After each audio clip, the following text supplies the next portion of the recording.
We are now going to dig a little bit more into the chemical analysis portion of our unit. So, chemical analysis, there's a variety of things that we can do to analyze a chemical reaction.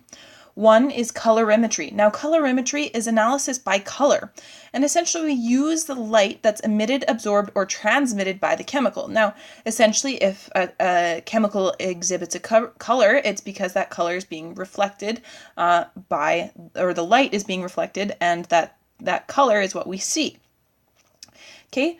We also have gravimetric analysis, where we use stoichiometric calculations from measured mass of a reagent. Now, this would be where you might complete an experiment, use your theoretical stoichiometric calculation for your theoretical yield, and then you get an actual yield where you can calculate your percent yield compared to with what you actually got in the lab versus what you got in theory. And then our last chemical analysis that we are going to take a look at is called titration analysis. And titration analysis uses stoichiometric calculations from a measured solution of a volume of a reagent. And generally, titration analysis in at least this unit will be a focus on acid and base titrations. So with colorimetry, we have a variety of ions that have either different colors or no colors when they're present in a solution. So when we have any of these ions listed, they have their solution color beside. So for example, if we look at chromium-2, we have a blue color. Chromium-3, a green color. Manganese-2 ions is a pale pink color. Dichromate is a yellow or orange here. So we can see how a variety of ions actually possess different colors when they are in a solution.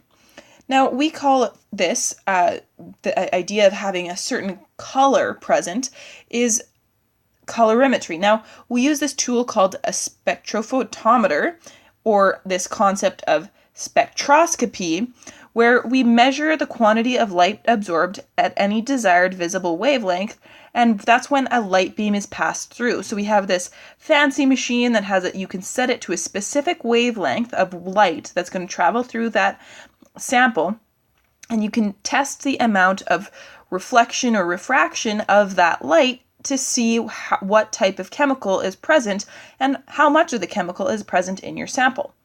We can also do flame tests, and flame tests are a little bit different than our colors that we see in this table here, but with a flame test we can use a wire to dip into our sample, which has to be sort of an inert metal, and we can dip it into a sample of solution and ignite the solution on the wire to see the ions present. Different ions will burn with different colors, and these flame test colors are actually in your chemistry data booklet. Towards the end of the booklet, you have some of the ion colors and the flame test that they produce.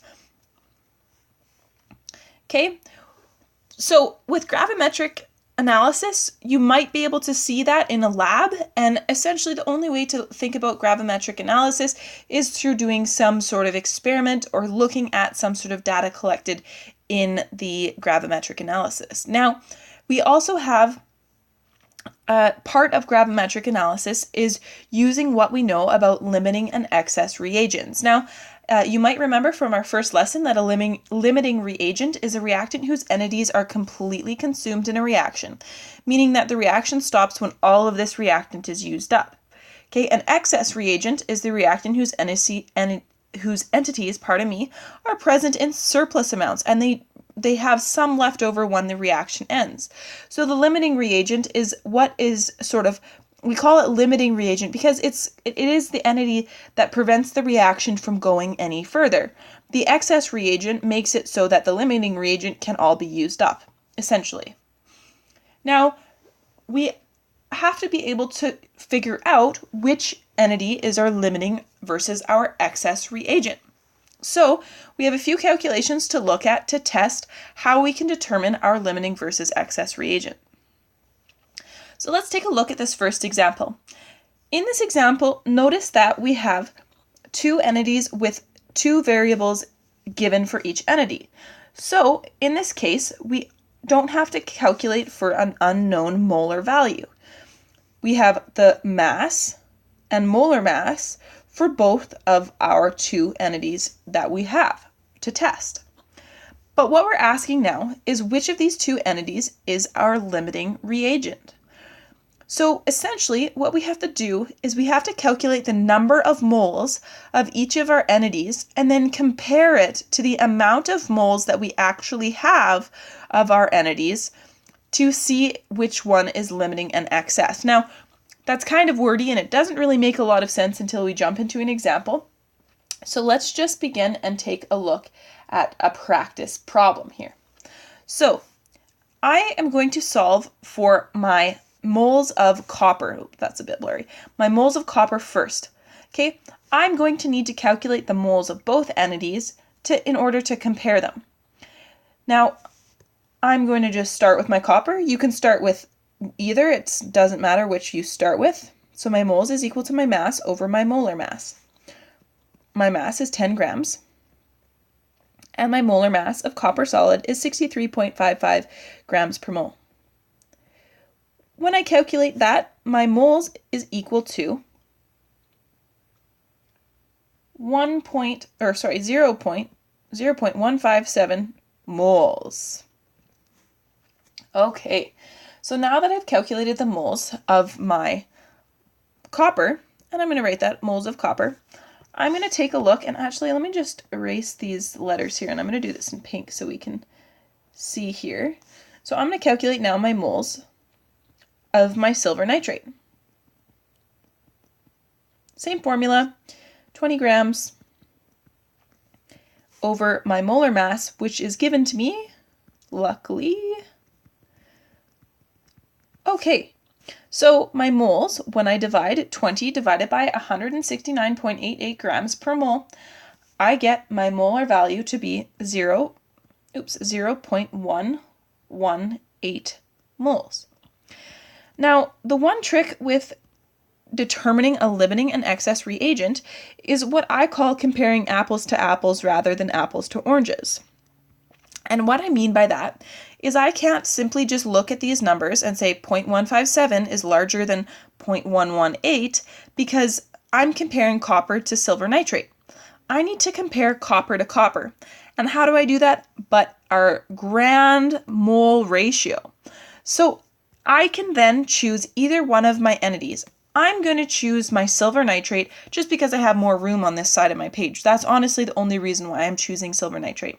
You could choose either entity, but what you need to do is I'm going to put a little box around this number because we're going to need to compare this value to our value of silver. And what I mean by that is we're going to need to calculate how many moles of copper we get from this silver nitrate to figure out how we can compare them. So let's make a little bit of sense of this. I have 0.118 moles of silver nitrate. Now, in order to figure out how many moles of copper I would need to react all of this silver nitrate, I need to do a mole ratio. So essentially, I need to do my mole ratio to say, if I do in fact have 0.118 moles of silver nitrate, how much copper do I need to completely consume that? And once I figure out how much copper I need to completely consume this, then I can compare it to how much copper I actually have. So I'm going to write under this box, this is how much copper I have. Okay, so when we do our mole ratio, we see that we have 2 moles of silver nitrate and 1 mole of copper. So when I figure out my calculation, I have 0.118 moles times 1 divided by 2. That gives me a value of 0.059 moles, and I'm going to write of copper again. Now, I'm going to put this value in a box as well. Okay, so this helps me. This is saying this is how much copper I am going to need.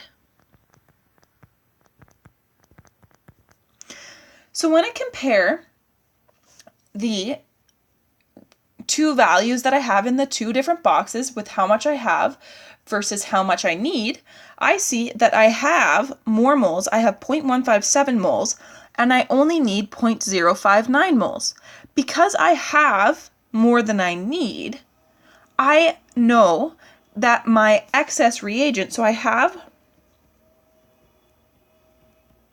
more than I need. So because I have more copper than I need, I know that copper is my excess reagent. Which, because this is my excess reagent, then this also indicates to me that my silver nitrate is my limiting reagent. Now, when I was mentioning comparing apples to apples, like I said, I need to compare my copper to my copper. I have to compare both entities of the same substance, or both mole values of the same substance, to know which entity is going to be my limiting or excess reagent. Again, I needed less than what I had, so what I had isn't going to all be used up. What that means is I can only use up as much copper as my silver nitrate will allow. Let's take a look at another example. This one is probably going to be a little bit more complex. So this says, in an experiment, we have 26.8 grams of iron chloride in solution, which is combined with 21.5 grams of sodium hydroxide in solution. Which reactant is in excess and by how much? What's the mass of each product that will be obtained? So this has a lot. This is a jam-packed question. I hope I even have enough room here on my page here. So I'm going to start out with my chemical reaction. I'm actually going to squeeze it in up here just so I have lots of room here. So I have my, no I won't, I'll fit it in down here because I use it. Okay. I have iron chloride, and it's aqueous, and it reacts with sodium hydroxide, also aqueous, and it forms iron hydroxide in a double replacement reaction, which is a solid, and this is based on my solubility table, and sodium chloride, which is aqueous. We know salt dissolves in water. So when I go and make sure that this is all balanced, I need 3 over here, which means I need 3 over here, which balances my chemical reaction. Now, again, I'm going to list the entities that I know underneath my equation, just like it's an organizational table. So my mass of iron chloride is 26.8 grams. My molar mass is equal to 162.20 grams per mole. I'm giving you these values. You may need to calculate your molar mass, but at this point you should be pros at that. My mass of sodium hydroxide is 21.5 grams, and our molar mass of sodium hydroxide is 40 even. Then the question continues to ask us, what is the mass of each of these entities? Now, the one thing to keep in mind is that I can only produce as much mass as my limiting reagent will allow. So in order to solve for the mass of these entities, I need to figure out how many moles of my limiting reagent I have, and then I need to apply that mole value to my 2 entities to calculate my mass. So my molar mass of iron hydroxide is, again, I'm giving you these values in the essence of saving some time. And for sodium chloride is 58.44. Okay, so let's start out by calculating my limiting reagent. So my moles is equal to my mass over my molar mass.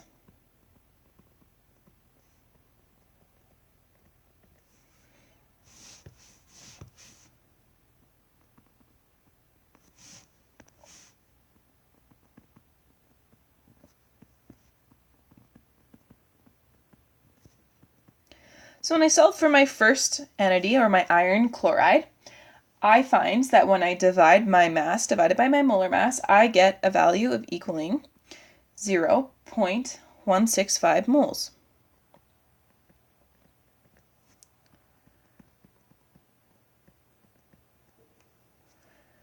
when I take a look at my moles of sodium hydroxide, I see that I get a value of 0.538 moles when I plug that all into my calculator. Now, I would definitely recommend trying this out as you follow along to make sure that you understand the steps and you're not just watching this without trying to calculate it on your own, because if you don't calculate it, you really aren't practicing and you really will have a hard time understanding this concept when we come back to it. So we have our 2 moles, one of iron chloride and one of sodium hydroxide. Now in this case, I'm just going to pick one at random and I'm going to multiply it by a mole ratio to figure out comparing apples to apples. I'm going to leave my iron chloride and I'll say this is how much iron chloride I have. I'm going to multiply this by my mole ratio, where I have sodium hydroxide on the bottom of my equation, or my mole ratio, and iron chloride on the top. This is again so I can compare my apples to my apples and figure out how many moles of iron chloride I need and compare it to how many that I have. So when I figure this out, I have 1 mole of iron chloride and 3 moles of sodium hydroxide. So when I do this math, I have 0.538 times by 1 divided by 3, which gives me a molar value of 0.179 moles of FeCl3. Now if I put this in my little square again, this is how much I need. So when I compare my two values, I need 0.179 moles and I have only 0.165 moles. Therefore, my iron chloride is my excess, my limiting, my limiting reagent. So I have less than what I need. Therefore, my iron chloride is limiting. So sodium hydroxide is in excess. So what that means is I need to figure out how much excess sodium hydroxide will remain. So I figure out my value of my sodium hydroxide, which is my amount of moles here, that we have 0.538 moles. Okay, so I have 0.538 moles of sodium hydroxide, and I need to figure out how much sodium hydroxide I use up. So because I only have 0.165 moles of iron chloride, I need to do one more calculation. So I also need to do 0.165 moles of NaOH times by my mole ratio, where I have, my mole ratio is inverted now, I have 3/1.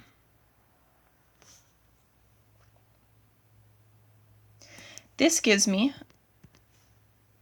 a value of 0.496 moles. What this value is telling us is this is how much iron chloride I can use in my chemical reaction. Now to figure out how much I have left over, I have a total of 0.538 moles, and I'm going to subtract that from how many I used up. This equals, when I subtract these two values, I get that this equals 0.042 moles. In order to figure out the mass that I have remaining, I'm going to multiply that value by my molar mass of my sodium hydroxide to figure out how much sodium hydroxide I've used up, times my 40 grams per mole. This equals, if it will squish in here, I have 0.042 moles times by my molar mass of 40, giving me a total mass of 1.68 grams remaining. Or left. Let's just call this leftover.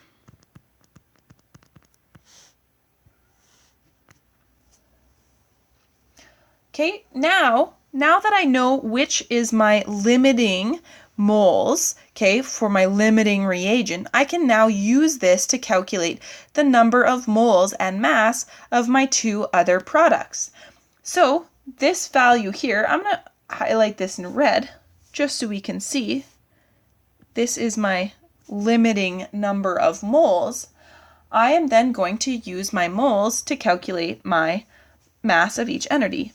So my moles is equal to 0.165, and this is moles of my iron chloride. So when I compare my iron chloride ratio, to my iron hydroxide ratio, it's a 1-to-1 ratio. So I have FeOH. So what this means is I can calculate for the number of moles of my iron hydroxide, which in fact is still 0.165. So my mass is equal to my moles times by my molar mass, where I have 0.165 moles times by my molar mass, which is 106.88. When I solve for this value, the mass of my product of iron hydroxide remaining is 17.7 grams. There's another answer. Now again, I can take a look at, let's change my color up again. I can take a look at my moles. Use my limiting reagent, always to calculate moles, I always use my limiting reagent.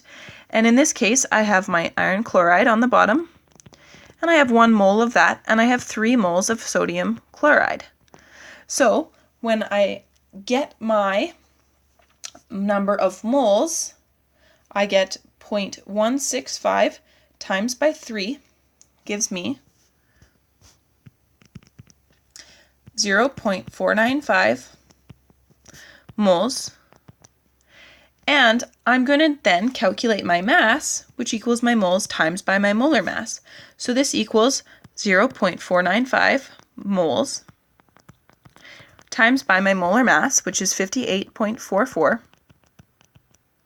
grams per mole. Oh, I'm running out of room. Mole. This equals a value of 29.0 grams of sodium chloride produced. So you can see the wide range of things that we can calculate for. Oh, I didn't run out of room, it just squished in there. Okay, so you can see that there's a wide variety of things that I can calculate for when I'm dealing with limiting and excess reagents. Please remember that you always need to start with your limiting reagent when you're figuring out the mass of any of your products. You can't use your excess reagent because if you were to use your excess reagent, you would think that you produced greater mass than what you actually have. So again, in order to follow through with this, I'm going to go through this process one more time. I calculate the number of moles of each of my reactants that is given to me. I compare my values by comparing apples to apples. So I convert one of my entities, and it doesn't matter which one, so that I have the moles, the number of moles that I need versus the number of moles that I have for one entity. In this case, I chose iron chloride. However, you could have chose to do this with, I chose sodium hydroxide. However, you could have chose to do this with iron chloride. Then the question asked for the remaining mass of sodium hydroxide. So I had to use the number of moles that I used in that I had to use up in my iron chloride, and I multiplied it by my mole ratio to calculate how many moles I had to use up of my sodium hydroxide. So I could not use more than 0.496 moles of sodium hydroxide. So I subtracted how much I used up from how much I had. Again, that value of how much I had was from my initial calculation. Once I got my remaining moles, I could multiply it by my molar mass to figure out the mass of my sodium hydroxide remaining. Then, It also asked to see how much mass of my products were produced. So I took my limiting number of moles, I multiplied it by the mole ratio, and I multiplied that resulting number of moles by the molar mass of each entity to solve for the mass. So in this first equation, I had a 1-to-1 mole ratio. In the second, I had a 3-to-1 mole ratio, giving me different masses for my different entities. Please note that I was very careful to use the molar mass of the appropriate entity when I plugged them into my formulas. Writing the values down under your chemical reaction definitely is a great organizational tool, and I recommend doing this as you continue through solving these problems. So definitely limiting and excess reagents takes a little bit of practice. I would highly recommend taking a look at some practice questions either in the textbook or any questions that you might be able to find online prior to completing your limiting and excess reagents assignment. So if you need to go back and rewind or pause to go through any of these examples, I would definitely recommend doing that now, and good luck.